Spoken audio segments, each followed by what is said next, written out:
Top of the morning, everybody, and welcome to Popcorn Culture. As always, I am your one true host, Jazzy J, joined as usual by my brother and the one true co-host, Buzzy Benjamin B. Ben, how are you today? I'm fine. Thanks for co-hosting the show with me. This was such a surprise. Like every day, every week when we're going to do the pop, there's this like formality check of like, just double check that Ben's still the host, right? That's good. And then the cat sent a message back. She's like, oh, I just did the math. Jay's the host this week. I think we were both like, what's the occasion? Is it my birthday again already? Because it was on my birthday, then it was a week off, and now I'm back. It could be that it is a Popcorn Culture national holiday, Ben. It is, in fact, it is indeed. It is. Today, as of recording, it is February 14th, 2023, and also, more importantly, the very famous holiday of Ystävänpäivä Day. Yeah, we said it together because it's easy and a very memorable word. It is. Sometimes you might even get close to pronouncing it correctly. I like to think that we've nailed it at this point. I think so. Ystävänpäivä Day. If you're new to the pop, Ystävänpäivä Day is one of our greatest creations, which is to say, Ystävänpäivä Day to me is proof of like human instinct, like collective human instinct. In a way. Oh, yeah, sure. Because okay. I follow. Because I believe when we were talking about it once upon a time, we were talking about a pending Valentine's Day and how it seems to be this like holiday that like almost no one likes. Like, even if you're in like either you're not in a relationship and it's this grand reminder that you're not, or you're in one and it's this like responsibility that's been thrust on you for no reason. It's true. No, I mean, and it's such a weird one as well, because like I, as like a person, one of my like love languages tends to be like gift giving, especially the way that like I give love. Right. And so for me, I have found myself in this like, I don't know, quandary, if you will. Like I feel stuck when it comes to Valentine's Day because I go through like the holiday season and Christmas and like I have so much fun like trying to go above and beyond and like finding like really cool special things that like Alice never knew she wanted, you know, and it's like it's a blast. And then promptly our wedding anniversary is January 6th, right, which usually on the heels of the holiday season, we're kind of like, hey, do we want to agree that like we don't do anything for our anniversary? Do we want to do something? Should we go to dinner? Like, you know, it's kind of like we just came off of this like very grand version of like gift giving for each other, and then like immediately have another occasion, and then a month later have like yet another occasion. And I feel like I'm still like kind of basking in like December, you know, and so I'm like Valentine's Day, especially for Allie, who like owns a flower shop, you know, this is like one of her just like absolute busiest days of the year. Our like only standing tradition is basically we usually go and get like wings and beer. There you go. After her day. Nice. So maybe that's what I'm doing tonight, but sounds pretty great to me. Anyway, on the whole, I feel like what we discussed originally in the creation of Ystävänpäivä Day was that like even the holiday of Thanksgiving in America is this like time when like everybody sort of like gets together like with the families and everything. Yes. But there was never really like that designated holiday for like the people who you like specifically, like the people you go, like your friends, you know, like there's not a friends holiday, right? Yeah, outside of like your blood relatives or whatever, it's like you've got like all these other people who then like you spend a lot of time with, who then like on the holidays you very rarely spend time with because everybody's like spending time with their family, right? Yeah, and it's like this weird thing because like on the one hand it's like of course holidays are time to come together with family. It's like an excuse to like make sure you all come together and see each other, but at the same time it's like it's quite possible that you spend way more time and have like more special, meaningful relationships with like just the friends in your life, right? Who you see like much more frequently, but there's never a holiday to celebrate that. So, way early on in the pop, we decided that like instead of Valentine's Day, we should just have Friendsgiving. And the way you will celebrate it is you have to invite all of your friends over. So it's kind of like Thanksgiving, but instead of your family, it's your friends.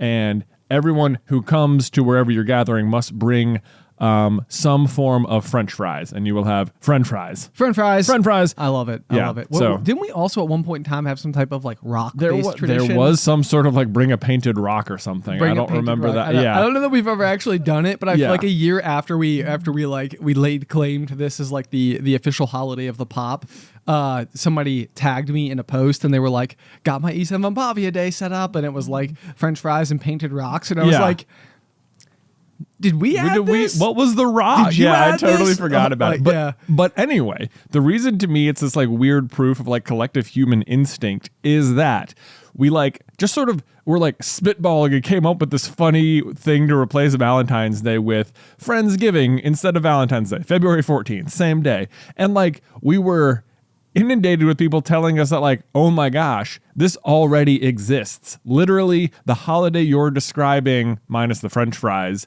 but like Friendsgiving on Valentine's Day is just already a thing in Scandinavia, and it's called Ystävänpäivä. And it was like, what? No. Rolls off the tongue. Rolls off the tongue, as does the entire Scandinavian dialect, you know. As always. I think even just last week, you and I were literally talking about like the way that we like vibrate at the same frequency as like Scandinavian culture. Yeah, like it just tends to be the case that it's like you'll hear about something that like they do, and it's like, of course they do. Of course, they've got it all figured out. High five to Sweden. Yeah, boom. That was it. That was my audio high five with an entire country just now. How did it sound? Truly excellent high five. Okay, so a question we were just talking about before we walked in to record the pop, I think it was very interesting because we was talking about the rocks. With Ystävänpäivä Day. Yeah.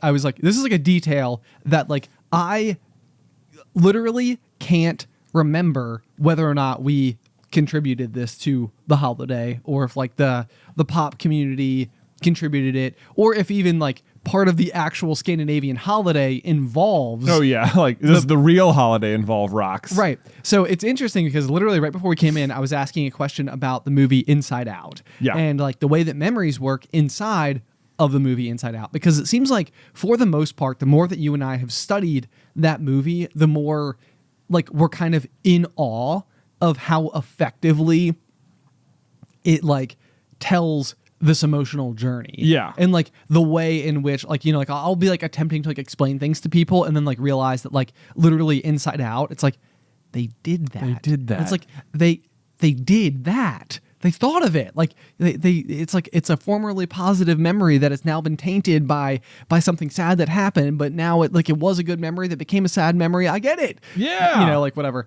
So there's like all sorts of like stuff that like clearly the people who were making that movie went like just so far above and beyond to like understand the human mind and like the way that like emotions and memories and all these things work. And one of the things I was talking about is like there's obviously the super tragic scene where Bing Bong is like down in the, you know, pit of memory despair, where the memory dump where memories go to die effectively. And the curiosity I basically had was like, in that moment, you effectively see Bing Bong be like erased from Riley's memory. And my question with that was almost like, okay, but so then like there are drawings that she made of Bing Bong as a child. So my question was almost like, what would happen if her parents were like, oh my gosh, like let's look through your childhood portfolio, and in doing so they like oh, Bing Bong, like your imaginary friend, and like showed a picture to Riley. Would like Bing Bong has faded from her memory, right? Like more for plot-based reasons than I think for reasons that like, you know, would otherwise make sense. But for the purposes, let's assume Bing Bong faded. Yeah. When prompted with like a photo, it's like, could she remember ever even having had this imaginary friend? Right. Like yeah, could she, or would she just be like, oh my gosh, I don't even like remember I drew this? Yeah, it'd be like wow, what was his name? Oh, I don't remember him at all. There was a song? Yeah. Who's your friend that likes to play? Bing bong, bing bong. Yeah. Yeah, you're right. Like that is an interesting. Yeah, is there? And the weird thing about this question is like you could never know. You could, and this was immediately the problem. This is immediately the problem. Like, let me try to think of an example. Oh wait, I can't. Yeah, because if you could think of it, that would no longer be the example. Right. It means you remember. Remember the thing. And so literally, as we were talking about like the passing of the rocks for Ystävänpäivä Day, I remember that someone had tagged me in this before. I feel like it is connected to the holiday in some way, whether or not it had to do with us or if it was just like otherwise a part of the event. And it's like, this is an example. I literally, like, the memory orb faded. Yeah. So it's like, it's gone. Yeah. Now I can't without, although it'd be very interesting if we went back and listened to the episode, if then it jogged the memory enough that I was like, or would you just be remembering listening to the episode? oh, good question. You know? I know. Because I feel like you're right. Like, is it like, does Riley, suddenly not have any recollection of that character at all, would not even know his name anymore? Or would she like be able to like remember having played with him, but not necessarily be able to like conjure him up to play with him again or something? So yeah, I don't know. I don't know. And I actually, to use this exact example to my own life, I had an imaginary friend growing up. Yeah. And I do not remember what she looked like. And that's like a weird one where it's like, I remember, I don't feel like I want to say it. I know I had one. I remember her say name. It, Ben. It was called Dinchi. Yeah. Which is probably one of those things that like, I bet that as a child, I almost like said out loud and mom and dad were like, what was that word you just said? And it was like, did I say something cool? I'm holding on to that forever. Yeah.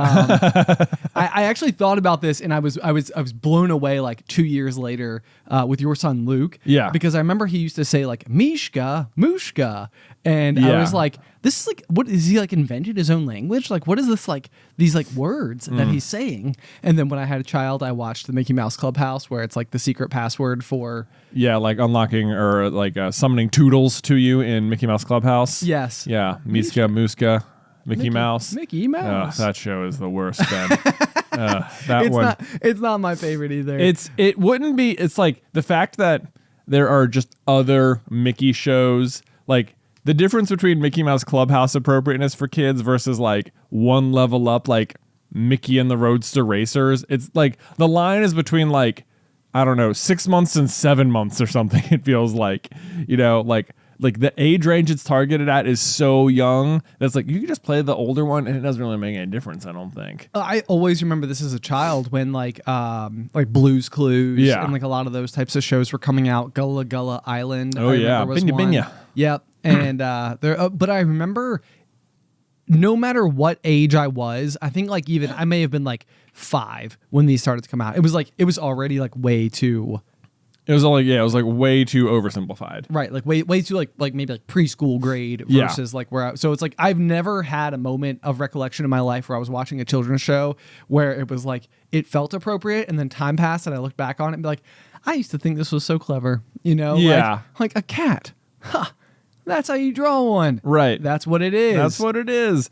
Yeah, I think what makes Mickey Mouse Clubhouse worse is that like there is a 1 million times better product that is more or less just as appropriate for the same age kids that they could be watching instead, but sometimes they're just like Clubhouse and you're like, or Funhouse or Roadster Racers or anything else. Right. Let's watch any other Mickey product. I know. The good news is it seems like, near as I can tell, there are plenty of shows because I've got like a good few dads in my life at this point. Good few shows that people have like recommended to me as like, this one's good, this one's not. Yeah, this one's, you don't want to get stuck with this one. You're right. Just stick with Bluey, you'll be fine. There you go. Bluey's the best show. All will be well. Okay, so other question that we were talking about out in like the main area of SCB with the crew before we came in to record. A couple of weeks ago we were recording after the final pop, which is like a bonus piece of content that we make for patrons, and it's just like an extra 15 to 20 minutes of Jay and I talking after the main episode, each week's episode. Yeah. And going into it, I texted Alice and was like, hey, I need a topic for after the final pop. Like, what do you got? And she just texted back gum. And you and I went on to have a massive conversation about gum. Yeah, I didn't know I had that much to say about it, but it turns out I have strong opinions about gum. Honestly, it was one of my favorite after the final pops we ever did. Yeah. So if you want to check it out, patreon.com/popcornculture. This wasn't meant to be an ad for that, by the way. I was just trying to set up everything else. So one of the things I've been doing since then is basically just like like without any warning, looking at somebody and being like, what's a good topic for the pop? And, just seeing like what they come up with, because apparently the bar is incredibly low as to what we can talk about at length.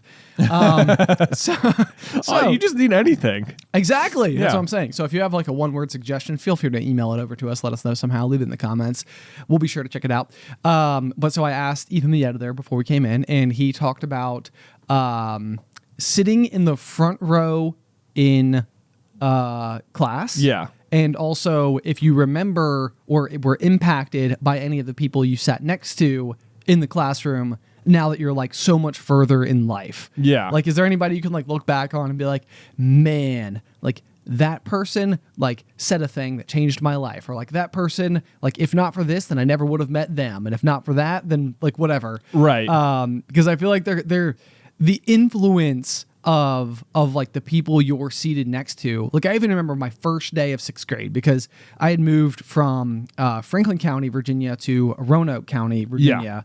And so on top of being at like a new school, most of the kids funneled into that school all came from the same elementary. There was like 3 schools that funneled in, but with most of them coming from one. And then everyone else was new to me. Right. But the people I sat next to on my first day of elementary school, based on my last name, like spelling of like C-A. Yeah. Basically, like that ended up being like, so my whole friend group in like all through middle school and high school largely ended up being people with last names that started with C. Right. Yeah. What do you know? Right. Yeah. It's just like, these were the first people I met. And basically from then on out, That was it. those were the people I knew. Whatever. So I would almost be even curious, like go through a yearbook, which is categorized by alphabet, and see like if these groups of pairings, it's like, oh, that person and that person. Like, does it just so happen that lots of people are near their friends in the yearbook? Yes. Yeah. It's like, is that like a thing that ends up happening? I bet it is. I bet it is on some level. I try to pick like one person from my recollection and can immediately think of 3 people that would have been in their same homeroom. So it was like, that's okay. fun. I think there's something to that. Especially, it makes sense for homeroom, especially like, or at least where we went to high school, because like while your class schedule changed every single year and who you might have class with and for how long or whatever, and like how the teachers did their seating charts and stuff changed, but like you had a static homeroom for 4 years. Yes. Yeah, so like always went to the same place. So Yeah. it would make sense that like maybe those people you got to know better because you like and not even was it just that it was a static one. It was like the start of every day. Right. Was Yeah. there with the same people. For a whopping like 7 minutes, I think. Yeah, which is to say that not really was there. Well, okay. Now, as I'm thinking more about it, were there people I sat next to? I always found that like whatever my science class was, for whatever reason, our school always had like almost every other classroom had just like regular desks, but all of the science classrooms had like those big blocky. It's like almost made of like a slate or something. Yeah, some like type I of, guess like, because you have stone. to do like experiments with fire or something on them. They would lead you to believe yeah. Like, okay, every single science class I ever had stocked to breaking point with Bunsen burners. I probably used Bunsen burners like a grand total of 6 times from 6th grade all the way to senior year. Oh, I know. Like what's the what with why? Who funded the Bunsen burners? You of gotta have America? them for that one day of class, you know? That one day. Everyone's like, it's such a good idea, but as soon as it's in action, someone's like, oh, like 20 teenagers are using fire right now. I can completely see the liability associated. There's no doubt about it. We were not adequately trained for it. However, all I ever wanted to do was like I have frequently thought that if I went to Hogwarts, for example, I would have loved potions class. Oh, because it's just like it's just like mixing. It's mixing. It's ingredients. It sounds fun. It's crushing stuff using mortar and pestles. Yeah. Anyway, so science class for you. Science class. So that the way that meant was though that like you always shared a table with one other person, so you always had like a lab partner, more or less, quote unquote. Not that you were doing many like labs in high school or anything, right? But like whoever my lab partner was, I feel like I almost always had like a very like funny, like unique relationship, and it would often be someone like that I just didn't really know. I knew who they were because our class wasn't like huge or anything. Right. It was like we're aware of each other, but we haven't spent time with each other or anything, and like we had no reason to. But now we're sitting next to each other for 40 minutes a day, and so it was always just this like I don't know, like I feel like I always had like good lab partners, or it would be the complete opposite, and it would be like, no, I just have to sit next to a completely silent person for 40 minutes a day. Right. Yeah. I cannot get them to talk to me. But it was like either a 1 or a 10. You know? Right. No, I definitely had that too with math class. I would say was the only other class where I felt like typically you ended up having like a table shared, like with a fellow classmate. Oh, I don't think I had joint math partners. Really? Yeah, no, I don't remember that at all. Completely missing out. Yeah. Well, the joy of solving formulae with your friends. I mean, it doesn't get any better, does it? Like, this is best case scenario. No, I remember that there was a girl that I was stationed with, and fellow C, last name C. Yeah, sure, of course. Yeah, Yeah, of course. naturally. Yeah. So I was like I knew her from homeroom, of course. Yeah. But I just always thought that she was like a pretty girl, and sort of like one of the cool kids or whatever. And then in my class also was a lad named Kevin. A lad. Yeah. And the thing that Kevin and I had in common was that we have the same birthday. Oh, And wow. I know. And so like it was this thing where like, I'm sitting next to person C, Yeah. girl C. Girl C and Kevin. Yeah. And I'm like establishing, well, Kevin sat on the other end of the room at first, safely away. Yeah. Kevin. And I established this like great rapport with girl C. And it was this thing where it was like, I was like, this is really like unbelievable. It was like, despite having like homeroom with this person, it was like, I never really gotten like a chance to like actually develop like a friendship with them at all. And it was like for the whole first semester, because there was 4 9 weeks in our school years. I don't know if that's how it is everywhere, but that's how it was for us. So for the whole first semester, so 2 9 weeks, I sat next to girl C, and it was like I really enjoyed it. I actually felt like I like excelled at algebra 2 like during this year, because it was like we like had like a rapport, a friendship. We're like excited to like chat and do math together, solve equations, Right. Yeah. Totally. as we've already established. Yeah. And at the end, and we were in the front row, I felt like so all was like really going well. And then it got to the end of the semester, and the teacher, Mrs. S, was like, I'm gonna move everybody so that you guys have like fresh partners to like work with. And it was like, oh man, that's kind of a bummer. And then Kevin got sat next to girl C, and like so from like I'm out in the back row. Wow. They're still in the front row, and I'm like, I got demoted. Wow. I'm like Wow, all the way wow, back wow, here, wow. like I wonder if they're going to be friends. And sure enough, they totally established a rapport and got married. Wow. Oh my gosh. I know. Jeez. I think they were like prom queen and king and stuff, and I was like, so close. So that could have been you. That could have been you. I know. Life could have been You could have been married to Kevin. I know. Yeah, I always thought I was like, there must have been some type of like weird, like, like October. I just got it. I was like, oh, you went right past that. Oh man, no. Truly, he was a pretty handsome lad. Old Kev.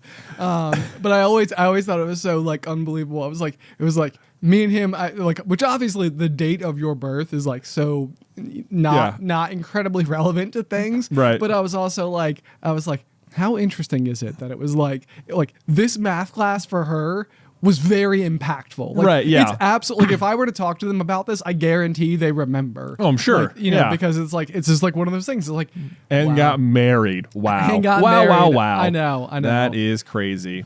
I don't think, boy, I'm trying to think now if the people I sat next to had that big of an impact. I suppose there was in my, for the sake of getting married, in my 11th grade English class, my down the street neighbor Nora was this like sat in front of me, or maybe off to the side. I don't know. Yeah, in front of me, and so like we were like buds because we like we're neighbors, right? And Monty Python, obviously, and of course, Monty Python, the Holy Grail, huge for our grade, our generation. Yeah, they're quoting it around the school and stuff. But she was in the band, and she was like, I want to say second chair. But so first chair was, of course, my lovely wife, Beth.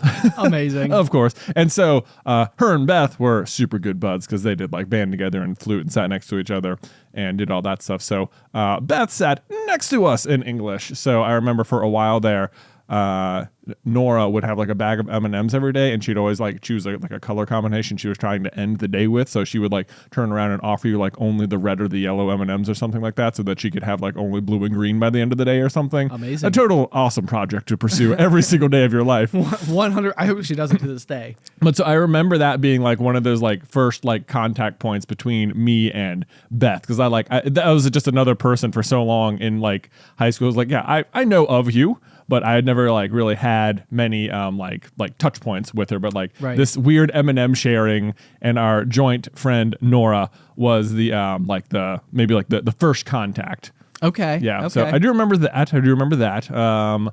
Let's see. I will say, okay, scale it back to 8th grade. I think I've told the story about how I was the most improved person in intermediate and advanced concert band. Jay, everything. I think also person. Cross country, also soccer. Yeah.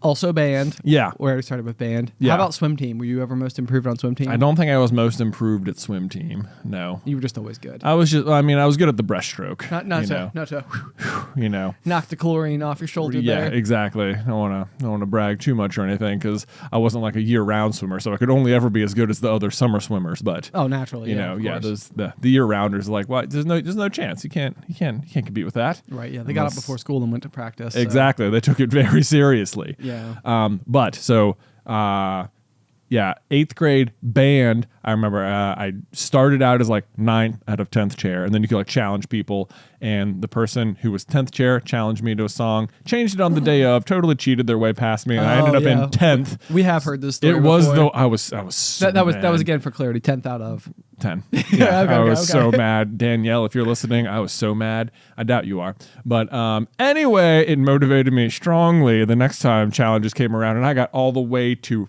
4th. Ayo. Was obviously the biggest improvement in the class, hence my awesome award, most improved. Nice. But so sitting next to me on one side was this guy named Andrew, and sitting next to me on the other side was this girl named Amelia. And Amelia went on to be like my first girlfriend, like real girlfriend, I suppose. I do remember this. Yeah. So I completely forgot about the band connection, but yes, but truly amazing. So there was that. That was a big impact for me. Let's see. I'm trying to think of I mean, I'm sure I could go down several more. Oh yeah. But I don't know how long you want to spend on this. No, it's okay. I honestly, I mean, it's like the great gum conversation of 2 weeks ago. We have no idea how long it'll go. But I know. It feels like a good spot for a transition. A transition! Ben, are you ready for a corny joke? I couldn't be more ready if I tried. Okay, well, maybe it's more of a fun fact. Like, did you know that diarrhea is hereditary? No. Well, it's true. It runs in your genes. Oh, it's awful. Oh, I don't like it. Oh my gosh. I feel like I need to go like drink a gallon of Pepto-Bismol. Oh my gosh. That was the best reaction I've seen. Yeah. You didn't even have it. Like, literally, I saw in the show notes that you have this written down. I was like, Jay, I don't think that's a joke. But now you know it's the best joke. Well, I have to say, I can't. I bet there's a large chance that many of our viewing or listening audience is very familiar with this joke right now. I was sure you weren't, but it was a joke told recently on the show The Last of Us. Okay. And it is, the delivery of the show is so perfect, and I was like, I'm just putting it in the show because I don't think Ben's heard this one. No, I sure haven't. And it's kind of gross, but really also pretty hilarious. Kind of gross. Yeah. It is a lot gross. Yeah, it's just, I think it's the fun. I think what's great about the joke is you can present it as if it's a fact. People aren't aware it's about to be a joke.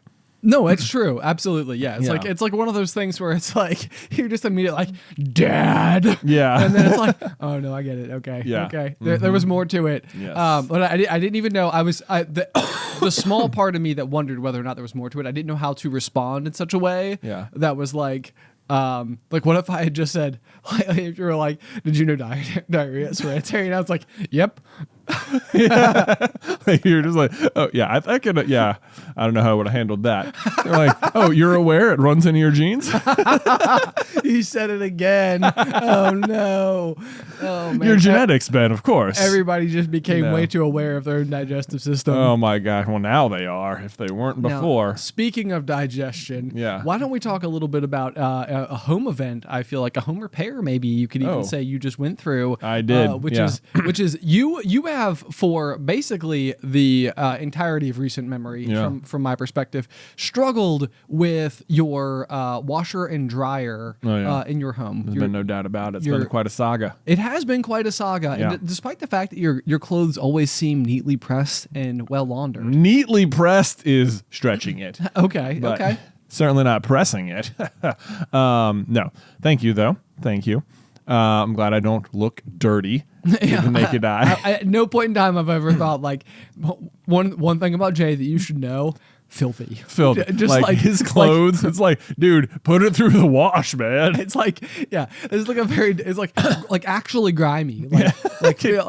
Actually, this does remind me of a quick anecdote that I will tell you, which is that when I was in my senior year of high school, I felt like I thought that I was like into cars more than I actually was into cars. Okay. This is like one of those like perspective things where it's like, I think now as an adult, I have like a much greater idea of how far into an interest I actually am relative to like people who are into it. Right. And so like in high school, I liked tinkering a little bit with my cars. I liked to I would like wash my car like once a week, so it was like very, very, very clean. Or before I had that car, I had this like Trooper that I would go off-roading in, and I installed like my subwoofers and everything in it, and like I felt like I was being pretty handy by like, you know, running some cables and wires. For sure. And, I mean, like, you were. Yeah. So like it was fun and stuff. But like I didn't know things about how cars worked. Like I didn't know like what the transmission actually did, right, or like what a differential was, or like I don't know any of those alternator, radiator, fuel pump, words essentially. But I got a job at a local car dealership where I was like, okay, this will be cool. I'll go and like learn everything to do about cars. Basically, the only thing I could do was an oil change very quickly. That was like my claim to fame for like a hot second. But pretty much they just did that because anyone could do it. Yeah. When it comes down to it, the real difficulty of like an oil change is not any of the mechanics involved at all. It's pretty much just what do you do with the oil after you've like removed it, and you know, car dealerships have like a big tank for specifically that thing. Anyway, the only reason I bring it up is because I would wear this pair of jeans to work every day, and I had a like mechanic's shirt that was like, you know, like a leftover from some other guy who used to work there, so it didn't even have my name on it. Right. But like everyone's like, "What's up, Jose?" Yeah, exactly. Like, yeah, that's me. I think it was actually Gio. Oh, okay. G-I-O. Gio. Man, yeah, that was a remarkably close guess. I know, not bad, not bad. But I think that there was like this, especially maybe like from like the Fast and Furious, Paul Walker's like aesthetic, you know, like the But like, you know, he's sort of like, you know, it's always like pulling himself out from underneath the car and turning wrenches and stuff like that. I was like, it's cool. So anyway, as I'm like working there and stuff, though, it's just absolutely going to be the case that your physical clothes are going to become very covered in like grease and oil and, you know, brake dust and stuff like that. So like my pants were getting like actively dirty. Yeah. But like I think at the time I really thought it looked cool. It's like a badge of honor. It was like a badge of honor. It was like look, I can turn a wrench, you know, which again, to be clear, I really couldn't. However, I felt like it was cool. So anyway, I would wear like my jeans to high school every day. Oh, right. Like in their grimy state. In their grimy state. And I think it was like, I thought that it was like having like holy jeans, you know, it's like, but like non-ironic, ripped jeans, you mean? Yeah, ripped jeans. Yeah. It's like, I didn't buy them this way. I made them this way. Through hard work and oil changes. Right. But anyway, I do think eventually somebody was like, you need to wash your clothes. And I was like, ooh. Like, oh, that's so funny. This is like in your mind, this is like a confidence boost. Yes. And suddenly like you're just wearing it around like as a badge of honor, and someone like comes and like rips it out from under you, and it's like I was making a false belief this entire time, and I was like I bet that like helped you guide decisions or something. You know, I feel like you and I have both talked about this so many times, but it felt like the constant thing that happened with like my high school confidence would be like I would like walk into a classroom and be like, I look cool today or something, and somebody would be like, your fly is down, and it would be like, well, that's it. See me again in 2 weeks. Yep. I'll try to recover from this. Yeah. Yep. I remember like feeling that way. Like I think when I was like a freshman in college, like you know, like you're new on campus and stuff, and I would like you have like room keys and stuff. You have to carry your keys around. Yes. And so I always had like a lanyard it would be on. Yep. And I would always make sure to have my keys in my pocket, but the lanyard to make sure it was like hanging down like, towards my knees, as if this was like a good look. Like a fashion This statement. was like, look, this is cool. I right? know the look you're talking about. Yeah. Like this is what I'm going for. I have easy access. Look at this. I go to this school. What up? I don't know. I remember thinking that, and then like later on being like freshmen with their lanyards all the time. Oh, it's so true. It's so true. There's so many things like this. Like I feel like just going through time, like at college, it seems especially true. Like where there's always a marker of like the freshman, the bright-eyed, the bushy-tailed. Like I feel like getting ready before class was always like a very like freshman move. Like you could always tell like a freshman walking to class because they like looked all like clean and showered and freshly shaved and right, stuff like they that. didn't wake up. They woke up more than 5 minutes ago. Yes, exactly. Yeah. Which my MO in college, which I like, it was so bad. I had 8 a.m.s almost every single semester all through my college career. I had like a handful of days where I didn't have class until 11, but I basically would wake up at exactly the same time relative to when class started. So if I didn't have class till 11, then I would wake up at like 10:42 in the morning. And if I had, not how my schedule went. I think I woke up at 7 every day. Every day? Yeah, more or less. You're such a professional. Yeah, that was basically it. I bet a bunch of people were like, freshmen. No. Well, Is that a lanyard? After your first year, well, I don't know if this was true at Radford, but after your freshman year, at least at Tech, it was like you were off campus. Yeah, I was, pretty much, yeah. and they force you off. Like they don't have enough dorm space for like the for upperclassmen or whatever. So really, it wasn't even a matter of getting up and like, I can roll out of my dorm and get across campus in like 8 minutes. It was like you had to make sure you were up in time to get to the bus stop, to get on the bus to get to school, to go to class or whatever, or else have a car, and in that case leave an extra even 30 minutes earlier to make sure you had time to circle the parking lot for 30 minutes to hopefully find a spot in time. Yeah, which is no guarantee whatsoever. Yeah. I could walk from all of my apartments to campus like within like 6 minutes. Oh, I could not at Tech. No, that wasn't happening. Geographically, much bigger campus. Yeah. Anyway, I brought all that up though. He was a huge tangent off the fact that you've had some washer dryer troubles. Oh my gosh, you're right. Yeah, so we've had some troubles here for some time, as you guys have heard. I've complained loudly about it, and recently, I think back in November, like I was just like, okay, we're just buying a new washer and dryer. Like the washer's not getting clothes clean, the dryer's not getting clothes dry. Like you gotta run it through there like several times, and sometimes you would feel dry, and then you'd fold it and you'd put it away, and by the time it had dried like inside of your drawer, it turns out nope, it smells, and you got to start the whole process over again. And like it's like you can it would slow Beth down a ton. If she was trying to like do laundry, like start a load, in the morning, and then like just sort of start the rotation over, like I'll have these clothes done by then. But it's like nope, had to do everything twice because nothing worked. Right. Yeah. So that's been our problem. Anyway, we ordered new washer and dryer. Took like a month for it to go through the whole shipping process and arrive at our house. And when they finally arrived, they were both damaged.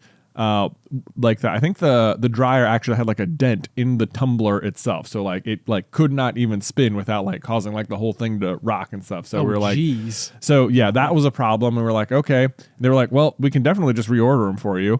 And bring you new ones. And we're like, okay, yeah, that would be great. Kind of knowing it's going to take a while, not knowing that those were then also on back order. So they did order them, but we had to wait for them to be like completely restocked. And then it took forever. Finally, we got the new ones. We got the new ones in, and it was like, we're through it.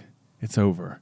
Like we made it out the other end. You do the load and it came out dry, and then I think we did like the second load through it, and the clothes in the dryer were like still kind of damp. I was like, this cannot be happening. What is going on? There has got to be like something is the foot here. I will say the washing machine works great. It was like way better than the other one. Okay, that's so at least some 50% there's that progress. Yeah. So then we're like, maybe we just need to clean out like the dryer vent, which is something we've tried to do in the past. Like, which in our house, it's like it's almost impossible to get to the hole in the wall from the inside because the room itself is very small and moving the dryer is heavy and it's compact and, it's like, I don't know how to clean this super well other than like, sticking a tube down there or vacuuming it out or trying to like reach whatever lint you can see or whatever. But like shining a flashlight down there doesn't like look clogged or anything. Yeah. And this is one of those things too, where it's like, you could even like pull everything out, which like that is such a massive chore. It's such a thing nobody ever wants to do is to like move their washer and dryer.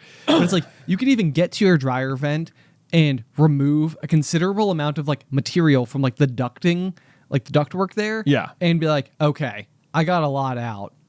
It should be better now. Yeah. Like I've made progress here, put everything back, and then only to discover that like it was the tip of the iceberg. Yeah. Yeah. And I think what was throwing us off the scent of this particular problem was that when we had the dryer at the old house, which we brought to the new house, we had the same problem. Right. And it was like, so what I actually think was happening was that the dryer vent at the old house was clogged and the dryer vent at our new house had been clogged by the people who were there before us. That's a good old-fashioned double whammy. That's a good old-fashioned double whammy. And you're like, it can't be that because that couldn't be true. Right. Anyway, we found this awesome TikTok of this guy who just does like dryer vent cleanings. And yeah, there's this like awesome tool you can get. It looks like a snake. You literally attach it to like your DeWalt drill. Oh, nice. Okay. Yeah. And it's got like a brush on one end. You just feed the snake into the thing, start drilling, and it just spins the brush up inside it. And then you just like pull it out while it's spinning. And oh my gosh, Ben, I can't even. I so badly wish I had been filming it because I feel like we would have just been like viral based on the amount of lint that came out of this thing. Oh, it was gosh. It was just like pouring out like this giant pile of lint. Like it was an absolute fire hazard. It felt, but. I mean, such relief though to be like such a relief. Be like, this is it. Oh my gosh, we found the problem. Yes. like wow. What's crazy to me is that like this has been a problem since we moved in. So it's like, wow, this has been. It's only been getting worse, I guess. Obviously. Right. But yeah, it was a wild experience seeing it all come out, and I was like, whoo, this is an absolute fix. So my real wick at the peak is to buy the dryer vent cleaning brush and just please clean your dryer vents because chances are they could use it. If you've never done it, they could use it. Probably. Yep. Big fire hazard, energy saver. And kind of satisfying also as well. It's like it was coming out, and this was like our dryer vent, like to access it from the outside of the house. It's like through the ceiling, like it's like under the deck. So you have to like go up, and then it like curves under the kitchen and then back up to the dryer or whatever. So it was like pouring out of the bottom of the deck. It was really weird. But yeah, that's my wick at the peak. That was my big home repair. It's pretty impressive. Yeah. It's pretty impressive. I mean, that's like one of those things though that like, it's such a blind spot. Yeah. Like this goes back to sort of like, I think we've talked about this like a long time ago, but it's almost like in high school, at what point in time do they educate you about like cleaning the ductwork associated with your dryer? Like, yeah, when has anybody ever taught anybody to do this? I know. It does feel like this like missing gap of knowledge. And I feel dumb saying it because it's like you maybe instead of buying a brand new dryer, you could have just bought this like $30 tool off Amazon and fixed yourself way in advance. To which I will say that might be true. But at the same time, the dryer didn't always just like turn off. Like it had sensors, but sometimes it would do the full cycle and it would still be wet. It wasn't like, oh, it's too hot in here, turn it off. I don't know. It was either way. Both my machines work now. Amazing. So amazing. it's good. Do you feel like this will be something now that like as you get older, like can you imagine a world where you like go over to Luke's house one day and you're like, you clean your dryer vent recently? Yeah.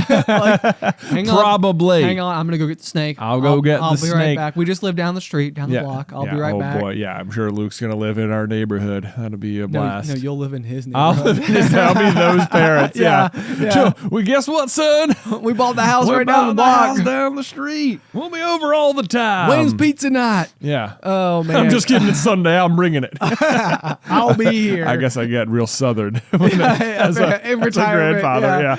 Yeah. In retirement. Right. No, I will say like it's weird going through like adulthood. Like this is like having to figure all these things out. I feel like I've got these weird tools or like weird like repairs that you go through. So like now I've got a dryer vent cleaning tool like that. Like maybe I'll use it again in soon at some point. Yeah. I've also got like the giant like air plunger gun I can use on the toilet. And it's like, I don't know if I'm going to need it. Hopefully not, but you know what? I got it. Right. Got it. I also, this was another one. Dude, this was like a moment of like, this like empowered me for like a week. The top rack of our dishwasher, it was like, it had become like corroded from the plastic had just like become corroded from all like the water and heat over the years it's been there. Okay. Again, a problem we inherited from the old owners. Naturally. But like, it just like, one side of it just collapsed. So we had to like sort of like rest it like on the rail rather than it being like really slotted into the rail for like, I don't know, way too long. It's one of those problems you just like normalize and it's just like, this is just how you do it now. And it's like, right. Yeah, it's like you don't realize the quality of life. And so forever, I went through and at one point, like literally I was like, okay, I'm going to fix this. We're going to do this. And it's going to be tedious and annoying, but I'm going to get it done. And like I went through and I looked up like, through GE or World, I don't even know what the manufacturer is. I had to like go through online, go through their like clunky website, find the exact product number and the ID serial number, look it up. Wow. You did all the things. Did all the things like, okay, top rack thing. And like, okay, needed the replacement parts. The replacement parts came in a box. I promptly ignored the problem again for like 4 more months. Amazing. Because I was like, you know what? You know what's going to be impossible for me to do? Well, the real problem was that like the time to do it is when the kids are not awake. Oh, because yes. like they're going to want to come like investigate the tools and all these tiny parts and all these plastic things. And it's like, I need none of that. The problem is the only time that is at night when the dishwasher is running. Yo, right. Yes. So I was like, this was like this concept, like there's never a gap in time to do it. And it also knew that even under the best circumstances, it's a finicky, frustrating project, like no matter what. Yes. It's like, I'm going to have to be working with what is definitely going to be a somewhat dirty rack. I'm going to have to assemble a bunch of fiddly bits that are good. Yeah, whatever. But ultimately, I got it completely done. I found the also hard to track down instruction manual on how to assemble it. I was very proud of myself. I was like, I was dadding at like 100%. Truly. I go and I put it back in and everything fits perfectly. It was fantastic. And like, as I do it, like in order to take the top rack out, you had to like undo these 2 little clips. One of those clips, I put it back on. The next day we pulled it out and it broke. And it was like, that piece didn't come with the replacement thing. So now, even though the rack itself was fixed, it could still fall off in the same way, but in a different way. Oh no. I was like, and then when we were at Disney, they had to, their the dishwasher in the room we had the same clip. You did not take I did not steal it, but oh Ben, my gosh. I saw it and I was like, Beth, look. the clip. But what was your favorite souvenir from Disney? know, it would have been. Yeah. No, we have ordered it. The dishwasher is now also officially fixed. That was another big win for me. So my appliances are like, we're operating great. If I can get the ice maker going, wow, who's to say? Wow. I know.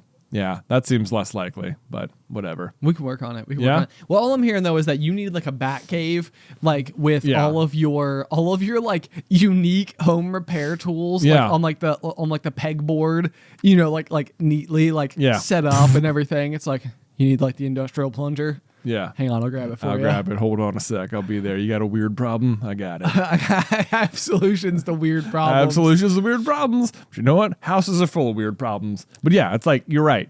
It's like, I feel dumb sometimes for like having these problems exist in my house, but also, and like struggling to go through the process of fixing them. But also like, I don't feel like I was like ever at some point taught the things to do. Yeah, I know. I mean, that's the thing. Is like everybody's just operating blind because you also don't know like which piece of like the major appliances in your home is going to be the one that's like going to go wrong. Yeah. Like, because it's like everything is unpredictable. I had an instance once because when we first moved into the house, we had oil heat and it was like really, it was like the only time like I had ever interacted with a utility like this before where you have to like actually call a company to come and like refill your oil tank so that like there is fuel available for the boiler, which runs all the radiators in my house, to then like operate off of. So like even that was just massively inconvenient. So like once a winter, it was just this like huge expense that you would incur and this huge truck would pull up and just fill your tank up or whatever.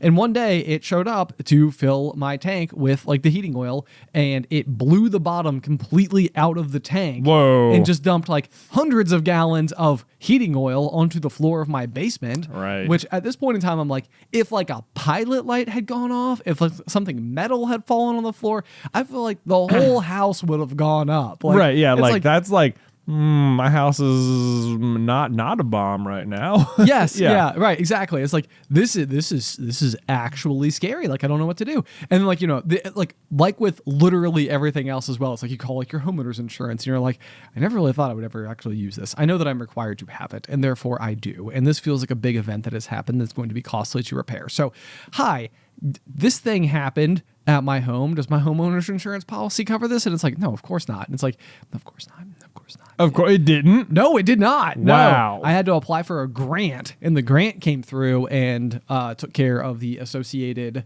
like abatement of the materials. I don't know if abatement's the right word, but it seemed like it fit the sentence. Wow. Yeah, I know, it was ridiculous.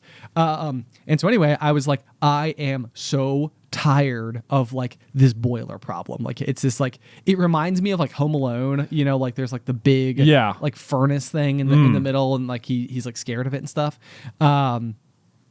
That's how it's been for me. It's like this thing was like old and ancient, and like one morning we woke up and like our house was just full of this like black acrid smoke, you know, and we were like, well, this like this isn't good. Like what? Yeah, like, this is like, bad. Yeah, we had to like go and like sleep in our camper in the driveway. Jeez, it was like one of the few occasions where I was like, thank goodness we had like a solution to this. So I replaced the whole thing. I have like spent more money than I ever wanted to on like HVAC, got like a tankless hot water heater, which then promptly also hadn't worked for like 18 months, and just like was this like constant issue where like we would go to give like Addie her bath at night, and usually what that meant is like I would like start warming a bottle for like bedtime. Alice would take Addie up, put her in the bath. I would like go through this like regime of like, okay, turn on like the downstairs bathroom sink hot water, the kitchen sink hot water, flush the toilet, go down to the basement, turn on the like override switch, which has to like soft lock into place inside of like the furnace box, close the door, go back upstairs, bottles heated, run, you know, like whatever. You know, it's just like, it's like, was the hot water hot? And she's like, well, it was a little cold. And it's like, but I did all the things. So you didn't have hot water? We consistently did not have hot water for about a year. Yeah. You just had taken cold showers? Well, it would work inconsistently, but it would consistently not work at night during Addie's bath. Gotcha. So that was another like weird one. So anyway, it's just like, yeah, when you go into like home ownership, it's just like one of these things where it's like, even the company that was taking care of like my boiler situation was great, like beyond great, phenomenal. Yeah. They were so attentive to everything, and they must have come out to my house 20 times. Yeah. You know, to like do this stuff, but it was like still all the while. So this is even like one of those situations where it's like, it's not even the difference between like a landlord and owning your own home, because like typically it's like, well, it's the landlord's problem. It's like the guy wasn't even charging me to come and like work on it. It just wasn't being fixed. Right. It just wasn't ever getting there. So anyway, that was that. Owning homes, hard stuff. Transition. Okay, Jay. I feel like last topic of the day. Feels like this big one. The Super Bowl. The Super Bowl. The Buper Soul. Yeah. Yeah. One of my favorite souls. What, your favorite souls? Yeah, the Buper. The Buper Soul. Yeah, the Buper Soul. Yeah, it's a good one. Okay, so this year we had the Chiefs versus the Eagles. Yes, we did. Which was it was pretty exciting. Like I feel like when it comes to the Super Bowl, there's a variety of different ways that the event itself can be entertaining, and I feel like lots of people know this because it's almost like a national holiday, like in and of itself. Yeah. But it's like there are plenty of people who like go for the surrounding like food and or party. So it's like for them, it's like a whole bunch of people get together. There's a whole bunch of like, it's a social outing. it's a social outing. Yeah, good food to eat. Then there's the people who are into the game itself in some capacity, like watching the plays of football that are going on. There's obviously the commercial, there's the halftime show, and otherwise just like associated recreational like betting on the game, which is something like we've done in the past to just try to like make it more fun or whatever. But so like any which way that you watch it, it could be entertaining for like a lot of reasons. This year I did feel like what you were watching was like the two best teams with two fantastic quarterbacks like on proud display. Oh yeah, like the game itself was actually really exciting to watch, and it was like very back and forth. Tons of points scored. 73 points scored. In 73 points scored. That's outrageous for like just your average football game at all. But the way they were being scored, there was like a fumble, scoop and score. There was like a almost punt return. Yep. There were all these like narrow, super close calls. Like, yeah, his hand missed it, but like you could see it was like frame by frame. Like, yeah, here's his hand on the ball. There's his toe on the grass. Like right. This counts for that, or the other way. It was a super exciting game going back and forth, and like I don't really feel like I necessarily had a horse in the race either. Nope. Yep. That's the other thing. Like so often the Super Bowl is like low stakes for most of the people watching because it's like only 2 teams can make it, and that alienates the other 30 fan bases. Yep. So, although I will say that I feel like as I have grown into adulthood, one of the other big things that has happened is that like when it comes to professional sports, in most instances, I don't really have a horse anymore, and I'm mostly just like I just have fun watching people who are good at what they do, do what they do, or otherwise follow some type of otherwise storyline. Yeah, absolutely. It's like these people are unbelievable. This is the thing about sports is you can so quickly find like a storyline that like you're like just in line. Like, okay, this is what I'm going for now. I know, yeah. Like even this is like one of those things. I've done it with Alice, and she is like, so Alice was having like a friend anniversary with one of our other like close friends who like they hung out properly for the first time like 6 years ago during the Super Bowl because I had like hosted a party and it was like the first time that they like got together, and neither of them really were interested in watching the game. They did a puzzle in the dining room instead, and I feel like throughout this year Alice herself got like a little bit more into it, like a little bit more into the narrative, and she does own an Eagles jersey. So she was wearing her Eagles jersey, so she did like pop in, but like it's fun to me because I feel like I'll always try to give her like just like enough information to where she's like, oh, okay, I'm into this. Yeah. But in case you're unaware, like the head coach for the Kansas City Chiefs was the former head coach of the Philadelphia Eagles, right, who they were playing. Yeah. And so like even like that little tiny tidbit, and I think the thing about Andy Reid is his name, as a coach is that like he did a lot of good stuff while he was coaching Philadelphia, but he never won a Super Bowl, and the organization had never won a Super Bowl. And so I think they let him go. Yeah, is that right? I think so. Like since he's left, the Eagles have in fact won a Super Bowl. They have. But he has now in fact won two with a different team. One of which was against the Eagles. Yeah, so it's just like you see these things and it's just like, oh my gosh. Yeah, like, it's wild. For that like one person, like this like saga of their life to be like that was the team I wore that green color for 14 years, you know, and it's like, and now we're here. Now we're here. And you know what? It's on. The game is on. And the game was on. It was a very good game. The Chiefs won, in case you didn't watch. Spoilers. Yeah, but I will say there was like I would say like teensy or large. I don't know. I'm sure Philadelphia fans are going to be mad about it forever. But so this game is like back and forth the whole way. Like at certain points you were just like, well, the Eagles have got it. They're like running away with it. And then all of a sudden it's like, is Kansas City winning? What happened? Yes. Like, yeah, but it comes down. It is queuing up to be this amazing finale. Like both teams have been in the lead. It is tied 35-35. Kansas City has the ball. They're in the red zone. They are like definitely going to score, whether it's going to be a touchdown or a field goal, but it's under 2 minutes left, which means almost definitely the way this game is going to end is that Philadelphia and their brand new star quarterback are going to have the most classic 2-minute drill to go score and win the game. Yeah, like for all of the marbles. For all of the marbles. And it's just like, this is what it's come down to. Like, Kansas City is probably about to go up by 3, and they're just going to have to hold them off if they can. And like, whether or not they could, it's a huge question because they have been dropping deep balls the whole game. Yeah. Like, putting on a show. And then, while all this momentum is building to this crazy ending, all of a sudden there's this like the lamest holding call anyone's ever seen in professional sports. Like the tiniest little jersey tug that gets called instead like sort of just ends the game right there because suddenly Kansas City gets a first down, and now like this was what I thought was impressive. Like now they can basically run the clock out. Right. Yeah. They just like they literally run the ball the next play. They go down to the 1 yard line. They could have scored and they take a knee just so that they get like Yeah, they saw it as more beneficial to waste clock than get the sure thing score. Yeah, and it's exactly what they did. The guy runs down, stops before the end zone, takes a knee, and then they just run the clock out, kick a field goal with no time left on the clock, and that's basically it. Game over. Yeah. Which I will say this was like the whole game was so back and forth, and so it was like watching these like two like master teams like play against each other. And then like as soon as like there was like the moment of weakness, the way in which like Andy Reid and the Chiefs like clamped down on victory immediately was like there are plenty of people who would have easily just scored and not thought about it. Like, of course you got to get a touchdown. Right. Like the speed at which like they all knew exactly how to like clamp down this game and put it to rest without any questions was like so impressive to me. Like I was like, oh, I didn't even think about it. I would have scored, I would have gone for the touchdown. Like, I know. For sure. It was like, oh, I see what they're doing. It honestly, this sounds stupid, but it reminded me very much of like Pokemon. Really? Like, yes, where it's just like suddenly it's just like, yep, boss game. It's just like, oh, now I've got it. Now it's checkmate. Like we still have to play it out, obviously, and who knows what could happen, but like it's over. Right. Like, and it was just like the whole game, you didn't know what was going to happen, but at that moment it was like, nope. Like we're not being stupid about this. We're extremely good at this. Right. Yeah.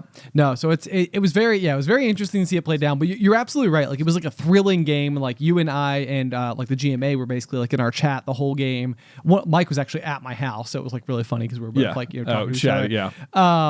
But like throughout the game it was just like that catch. Oh my gosh! Like touchdown. Like we were just having like so much fun with it. It was like it was so great. But you're right. Like you get to the end of this game. There's this like it's like one of those fouls where it's like technically it's like was it a foul? It's like technically it was a foul. Like you can like see the thing that happened. It's like it's clear as day. It's like otherwise incredibly nitpicky. Yeah. And it's like this is like one of the most decisive plays on one of the most decisive games of like like the top of the top, the finale of the finale, like tied game, high scoring, lights out. It's just it's like not now. Not like now. What are you doing, man? Like you like that dumb call ended the game, basically. And it basically and it's like one of those things where it's like again, like we didn't really have a horse in the race, you or I, but it was just like yeah, like it was like you really wanted to see this like climactic finish, and all of a sudden it was like. And the other thing was like the penalty, like the holding, quote unquote, like didn't affect the play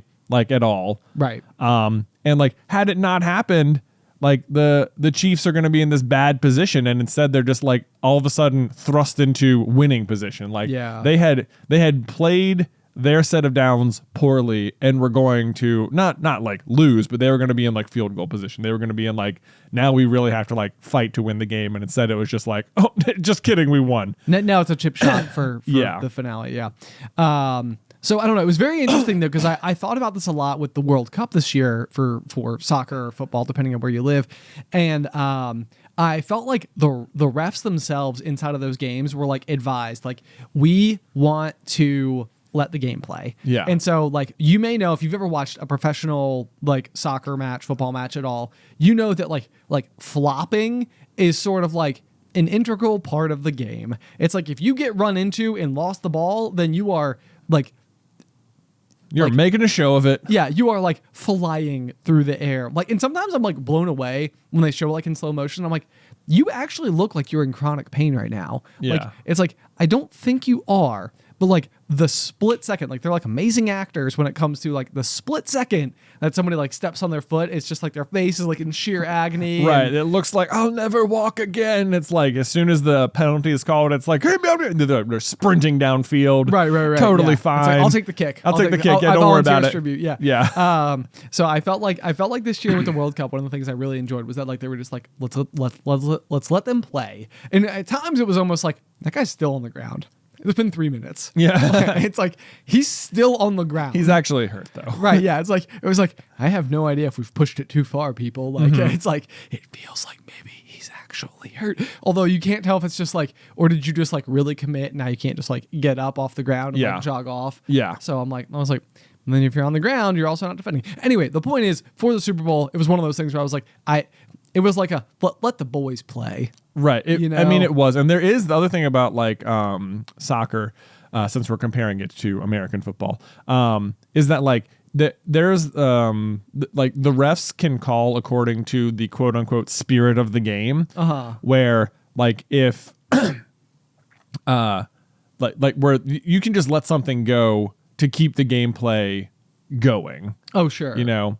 Yeah. Right. Yeah. It's like yes, there was a foul, but like advantage is being like allowed here. Where like you're like, you know, we're not going to stop you on your run down the field just because something happened. Right. Yeah. Or like there's playing advantage where it's sort of like, oh, this guy clearly fouled you and your team, but in doing so the ball ricocheted in your favor. So it's like they're not gonna, they can decide like, no, that's advantage, we're just going to let it play out because your team ended up with the ball, and it would be worse for your team if we slowed play down, right? Because you're on a breakaway, because now you're on a breakaway. Or like, you know, there's always like in any other sport, there's a clock that everyone can see, and if it hits 0, like that's it. You know, that's where you get like the buzzer beaters in basketball and in football, and you know, it's like now the game is over. Like if you are like, when in soccer there's like stoppage time, so like only the ref knows how much time is left in the game. I love how it's like a grand mystery. It is like a grand mystery, and they always have like experts who are like, yeah, it's like roughly 9 minutes, we think, right? You know, and they'll put it up there, and you'll keep watching, but like you don't know, the ref could call the game at any second, which creates this like crazy drama at the end of games. Yeah. And the thing is, if you're the ref, like if like you could watch the official clock go past 0, and you could see a team on a breakaway, and it's like they will let the breakaway resolve. Right. Like it's not like, oh my gosh, they got a massive breakaway, he's sprinting for goal, whistle, that's it, never mind, don't take the shot. Like they will always let that final shot go off, and like depending on what happens, like they shoot, they miss, then it'll be like, and that's game. Or if they shoot and score, then then that's game. Right. But like they're not gonna let the excitement be stopped by something as trivial as the clock, like 1 second on the clock. Could you imagine them? I mean, and for what it's worth with football, American football, that is, like it is the case that like time can run out, and then the play isn't officially over until the ball is down. So like technically you can play past 0 seconds inside of like a single play for football. But it would be very interesting if this was the type of thing where it's like, no, let's let it, like it's like technically we're out of time, but like I want to see what happens. Can you stop them? Like it's like they're on the 1. Let's see. Yeah, let's see. You know what? It's like, it's like they've only got, like they're on the 1 yard line, and they've got, it's his first down, but there's only 1 second left. So it's like they ran the play, they didn't get it. But like they're right here, so let's just see. Let's just see. That sounds like crazy talk, though. You know, different. It does. I guess the difference is that American football is not like a fluid sport at all. There's very much like start stop. Right. Yeah. And like this is the frustrating thing, is that like in the moment, like you so badly wish that the ref could have just gone like after, like he has to call it as he sees it happening. But once he's thrown the flag, that's it. The flag's on the ground. The flag's on the ground. And if they reviewed the tape, it would be like, well, there's the penalty right there. Right. But like no one in their right mind would like would have, you know, watched the play and been like, excuse me, where was the flag? If he didn't throw it. Exactly. Yeah. And it's like one of those things. I mean, like, you know, I always do think about it like from the ref's perspective, and like what it must have been like to go from like reffing like your first ever like little league game, and like for these guys, like for them, they're literally playing, they're reffing on the grandest scale. Yeah. Like they're at the top of refsmanship. Yeah. You know, it's like it doesn't get any bigger than play, like being a ref in the Super Bowl. I don't know if you ever experienced this, like when you and I were soccer refs back in the day. Back in the day. Yeah, back in the day. Getting yelled at, I experienced it. Yeah, it was great. It was great. It like there was this weird like camaraderie between the officials where, you know, everyone always has stories about being yelled at all the time, and you know, you'll go to these big tournaments and there's like the ref tent, and you're all just like hanging out like, oh, how was your game or whatever. But like there were times where it honestly felt like as the ref, it felt like they were organizing the games so the refs would have games to like oh, we made these jobs. We hired all these refs. Maybe we should organize some games so they have something to do, somewhere to go. You know, it felt like the games revolved around giving the refs jobs rather than like you you contributing to the kid's ability to kid's play. ability to play the game. Like, yeah, it was like this weird reversal of like, yeah, okay, guys, everyone chill, right? You're just playing so that I have a job, right? Okay, okay. This is mostly about us, right? Like, I wonder if that's how I found reffing, rec league soccer in Roanoke County. Like, how did the refs in the Super Bowl feel? Right. Yeah, sure is nice of the NFL to put on all these games so we have something to do on weekends. We have something to do. Oh my goodness gracious. I know. But yeah, like, I mean, that's the thing is that like, it's such an advanced level of split second decision making and like just a very, very elaborate rule book that over the years has been like so heavily, like detailed. Yeah. Like I bet if there was like the first official rules to football, it would look like the Half-Blood Prince's copy by now. Yeah. It would just be like, okay, but wait, we need to figure out what's going to happen if this, and this, because it's like they like there's so many like small little changes. Like it's like, how do we define what like blocking a pass was? And like, oh, why don't we make it so that like in order for it to be pass interference, the defender also needs to be looking back at the ball. It's like, oh, that's a good point. Because then it's like, then he has a chance to actually like catch the ball himself, and he might be just as much. Yeah, he might just be going for the ball, and the other guy's just in the way. Exactly. Yeah. Right. And so It's like, he's looking at the ball. That's not pass interference. Right. And so it's like now we need to determine how much was he looking at the ball. Right. Did his head turn enough? Can we justify the head turn clause? Right. The ones that like the amount of like nitpickiness they get with like the fact that the cameras are in play is like there's always the ones that crazy to me is like as they're like whether they get 2 feet in bounds, like you have to have control the ball with 2 feet in bounds, and like the ability of the players to get both their toes like in the ground, on the ground before they go out of bounds is sometimes crazy. But sometimes it'll be like they're catching it with like one hand on it with 1 foot on the ground, and then that foot comes up and they put the second hand, and then they get the second foot down, and it's like, did he have control of it on the first one? Right. On that first hand, did that count? Because he was definitely holding it and he moved it into his hand, but it was still kind of moving. Right. Or like I know that there were like instances like I feel like I remember a Virginia Tech football game once upon a time where like the player was like sprinting down the sideline and like scores like the winning touchdown and like everything's great, and they're like, his foot kind of touched the outside line, and it's like nobody was near him by 10 yards, and it's like he just ran too close to going out of bounds. Yeah. And like he stepped on the white, and it's like we have a high res video that we can watch in slow-mo, and you can see where like the little painted white pieces of grass, they're in the air. Yeah. So you touched the white. You did. So it's like it's actually going to be back there. Despite the fact that like you did successfully intercept the ball and you ran down the side of the field and nobody's near you and you like outplayed everybody, it's like you technically the rules could be very tricky, but sometimes on the other hand I feel like it'll come all the way back around. Like I'm sure there's like this extremely famous play actually by the Eagles where this great deep ball wide receiver, his name was Deshaun Jackson, like catches this crazy ball downfield. He's wide open. He just takes off. No one's going to catch him. He's running towards the end zone, and he like begins the celebration kind of before he gets there because there's no one near him. But part of that celebration is dropping the football, like so he can like do whatever dance he's going to do. Yep. But he drops the football before his foot crosses the line to the end zone. And so like suddenly like you didn't score at all.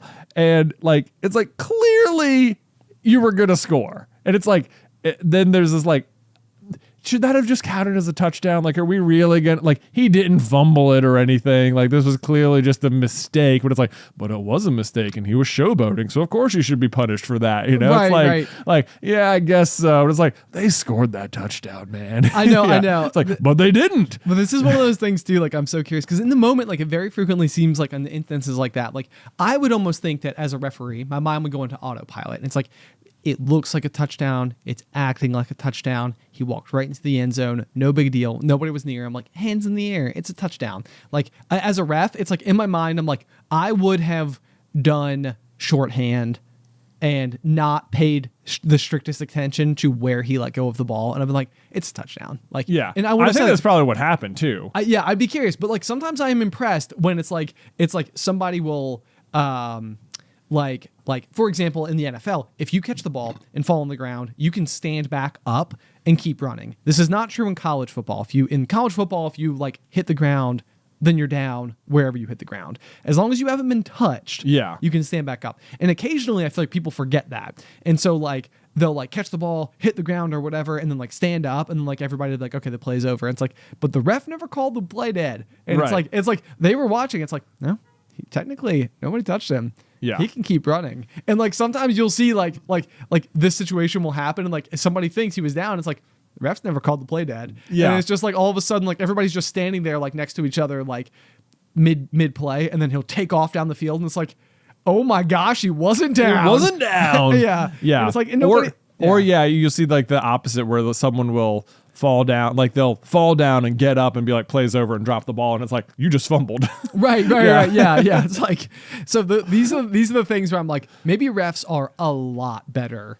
at their jobs. Well, their mistakes are on massive spotlight, and in you're of course, everyone watching sports is heavily biased. And, everything that didn't go your way was wrong all the time. Right. Even this, it's like, was it a bad call, or did it just make the end of the game a little bit disappointing? Yeah. And it's like, huh. I feel like in this scenario, I mean, it's like it wasn't an inaccurate call, but I think it was a bad call. See, this is what I'm saying, though. Yeah. That's what I'm saying. Yeah. Yeah. But it's like, because you could have let it go and no one would have ever been like, but he was holding. Right. But it wasn't like this egregious, like, shoulder jerk obviously affected the play thing. Anyway, I don't know. I'm sure we could talk about it a lot. Yeah. That was the Super Bowl this year. Super Bowl. Rihanna was at halftime. That was cool. Yeah, most baller way you could possibly ever announce your pregnancy, I Yep. think. It was It was just like, pretty cool. It was like, wow. Yep. Untoppable. That's it. Like, That's it. I can't imagine like a bigger stage. Yeah. Or in this case, floating from the rafters stage. Yes, right. So yeah, well done, Rihanna. Could not believe the number of Rihanna songs that I actually knew. Oh yeah, because this is another great example of me and Ben being really bad at music. Oh, absolutely. Yeah, this is like, it's playing songs like, oh, I do know all these songs. I just didn't know they were all Rihanna. All right. Yeah. But I think this was hilarious to me. There was one song that you thought was Rihanna, Which is the song Titanium. Yeah. Which is not Rihanna, but is Sia. Yep. Right. So hilariously, like as we were going through, I was talking about, I was like, is Chandelier Rihanna? And she's like, no, that's Sia. And I was like, so me and you both thought Sia songs. Different Sia songs were Rihanna songs. It's like, and found this out the next morning. Right. So not only, did we not realize how many Rihanna songs that we knew, but two of the songs we thought we knew weren't actually Rihanna songs. And were the same different artists. The same different artists too. It must just sound similar to Rihanna's sound is what I'm gonna go with. Yeah, right. That's got to be a thing, right? Like we all agree, Sia and Rihanna. They sound the same. Maybe, I don't know. Maybe. I don't know. It's just like that. Everybody's like, yes. Everyone's like, gosh, you guys. I survived that entire conversation about football to finally get my bingo card filled out. Anyway, guys, thank you so much for tuning into this week's episode of The Pop. Like we said, there's a really fantastic episode of After the Final Pop. If you've never upgraded to that particular tier before, it's $5 a month. Getting access for a month does get you access to the entire back catalog. So if you're just looking for a way to binge a whole bunch of extra popcorn culture, then there is a whole bunch available over there. That's patreon.com/popcorn culture, and select the After the Final Pop tier. Yeah. Hopefully that's what it's called. Yep. The Buzzy B tier. Yeah. Jazzy J tier. Actually, Jazzy Buzzy J. B. Definitely do the Jazzy J tier. Buzzy B tier, yeah. Bear in mind that whichever person you sign up for casts a vote for that person to be the host. So if you want, me to continue hosting the show and bringing you amazing corny jokes, or if you would like the return. The return of the one true host. Yeah, I mean, we live in the age of nostalgia, right? Everybody wants to see like the thing they want to see come back. Yeah, everyone's nostalgic for when you were the host so long ago. So long ago. Feels like remember when Ben was the host? Eons. Anyway, guys, thank you so much for watching. Until next time, pop.